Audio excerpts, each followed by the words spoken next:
Hi guys! So, nakaligo na ako. Medyo umayos-ayos na rin yung pakiramdam ko. I mean, medyo hindi na ako, hindi na mataas yung BP ko. So, naligo na ako kanina. At pumunta ako ng palengke at nakabili ako ng bangus. Ayan. So, nagluluto ako ng sinigang. At nakabili din ako ng yung tawag na ito.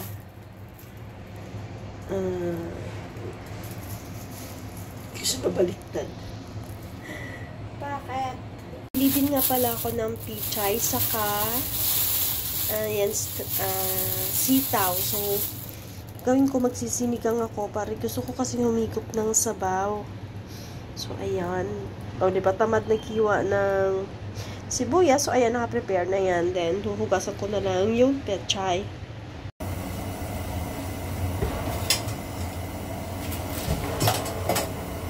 Saan ko na nga pala itong pechay at kalahati lang yung ilalagay ko kasi sobrang dami naman.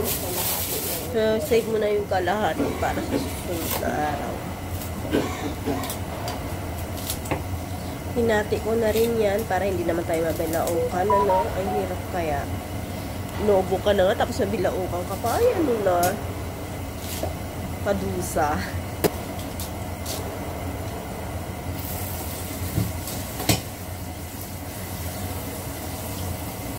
Ayan nga, kumukulong na nga pala itong aking ano ba tawag yan? Nakulong ko na nga pala yung kamatis at sibuyas dyan. So, nilagay ko na yung aking bangus. Ayan, hintayin ko na lang ako paluto ng konti at ilalagay yung aking ayan, binababad ko pa sa asin yung pechay. So, babad ko lang siya ng konti. Sasinta ko babandawan ng maayos. Pag malapit na maluto yung aking bangus, ilalagay ko na yan. Ay, malapit na siyang maluto. Actually, pagkain ko lang naman ang lulutuin ko kasi kay amo. Pati rice niya, steam lang yan. Ayan. Ayan yung ulam niya. 3 yan. Pero, puro lang yan reheat kasi nung isang araw pa yan actually. So, tapunta ko pala yung kay pagkain ko lang yung binili ko. At, syempre, sarili ko ng pera, pinambili ko dyan. Ganun talaga yung buhay, no? Kung gusto mong kumain, bumili ka. Hinihintay ko na lang yung maluto at kakain na. At ako'y gutom na siguro na kasi, maaga pa. Wala pang 11, pero gutom na ako. Kasi, siguro sa mga gamot na ininom ko. So, see you ulit mamaya.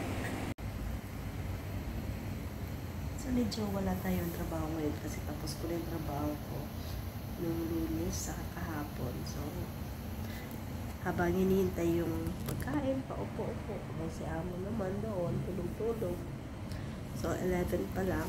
11:30 pa yung kain namin. Pinapakuluan ko muna yung mga pagkain namin doon sa kusina. At syempre, paupo-upo muna. So, ngayong araw parang wala na masyadong gagawin. So, for sure, maghapon ako paupo-upo. Hindi ko lang sigurado kung magpapaluto ng sabaw mamaya itong matanda at wala siyang sabaw. So, nabang ako na may pagkain pa naman. Kasi nga nagluto ako ngayon. So, for sure, magaan ang buhay. Ganun lang talaga dito. Depende sa amo kasi. At ako nga, 2 lang kami. So, pagka after ng Monday, Tuesday, pag wala akong masyadong plansahin, magaan yung buhay. Unless na lang may ipapagawa. Ito na yun diba? Lagyan ko na dyan ng sinigang.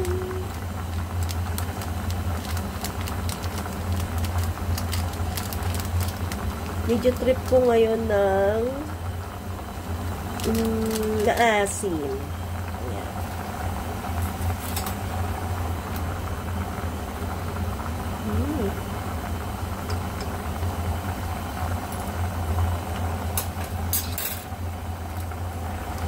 Tignan natin. Pagdagan pa. Tapos, ilalagay ko na yung gulay.